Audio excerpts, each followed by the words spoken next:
sa napakainit na salubong na ibinigay ninyo sa akin. At puro pa kayong nakapula. Di ba kulay ni Makuyan? Parang nakapunta ako, nakarating ako sa pugad ng loyalista. Pero, alam niyo po, ako ay natutuwa na makasama ang inyong gobernador at ang inyong congressman, na susunod na gobernador, na si Congressman Boying. At nakikita ko, dahil yung isang unang-una namin napuntahan ay binuksan, launching of the free Wi-Fi. Ngayon naman dito, puro naman mga tablet para sa ating mga guro. Ayan ang aming matagal nang sinasabi na ang malaking pagkukulang sa ating pamahalaan ngayon ay ang suporta na binibigay para sa ating mga guro. Hindi lamang sa benepisyo, hindi lamang sa financial assistance, kung hindi sa suporta sa training, sa schoolroom, sa mga libro. Kailangan po natin pagandahin yun para yung ating mga estudyante, yung mga ating kabataan ay pagka dumaan sa mga classroom ninyo ay handang-handa na sila makipagsabayan kahit saan, hindi lamang dito sa Pilipinas kung hindi sa buong mundo. Ito po, kaya naman po ako ay natutuwa at sa ibabalita ko sa lahat ng aking mga kaibigan sa buong Pilipinas na sa Cavite, ganito ang nangyayari. Meron silang launch na free Wi-Fi. Meron silang pinamimigay na tablet para sa ating mga public school teachers. Kundi naman to, napaka-progresibo na probinsya. Kaya naman, yung sinasabi po ni Gob na matagal nang nagsama ang pamilyang Marcos at ang pamilyang Remulla. Ito po, dahil nakikita po natin ang dahilan. Dahil nakikita po natin na pagka ang mga Remulla ay binigyan ng pagkakataon na magsilbi sa tao, nakikita naman natin, ramdam natin, free Wi-Fi, free tablets, napaka-progresibo. Ito ay parang tinitignan na ang ating kinabukasan.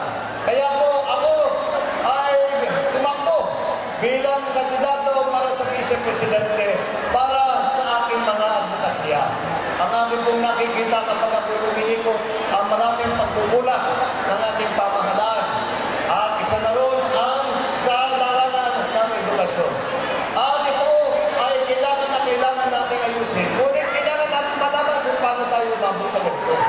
Sa aking pananaw, nagkaganto tayo, ang galing-galing ng Pilipino, ang galing-galing asisipag naman ni ating lahat. Puro naman tayo matyaga. Bakit? Sa dami ng yaman na sinasabing pumapasok sa Pilipinas ay hindi nararamdaman ng taong bayan. At hindi natin nabibigyan ng solusyon ng mga problema na hinaharap ng ating mga mamamayan. Sa aking palagay ay dahil nangyari sa nakaraang ilang taon ay ang ating mga leader, imbis na ikinungkupkup at pinagsasama at pinagkakaisa ang isang bayanan, ay pinag-aaway-away at tayong mga kapwa Pilipino. Binawatak-watak ang ating lipunan, alang-alang lamang sa politika. Kaya naman tayo nagkaganito.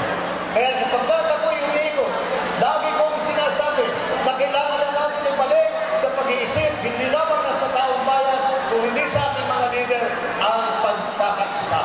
Kailangan natin maalala ulit na tayo ay Pilipino, dapat isang diwa, isang gawa, isang isip, dapat ito ang ating susundan.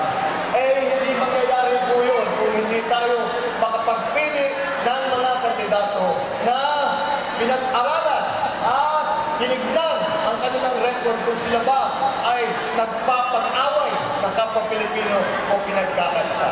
Yan po ang aking hangarin na maibalik sa Pilipinas ang pag-alala na tayo, ang Pilipino lamang ang nagmamahal ng tapat sa Pilipino.